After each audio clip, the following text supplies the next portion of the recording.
Hindi naman umuusad. Wala naman nangyayari sa mga pinaghihirapan ko. Hindi wow! Ganito kasi yun, Mars. Bakit ka ba dyan napipressure? Hindi naman kontesan to para makipaghabulan ka.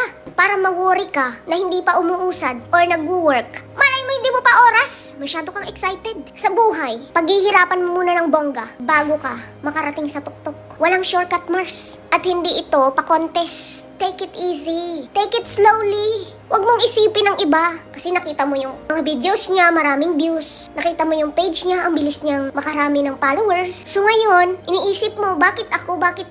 Ganito, ganyan.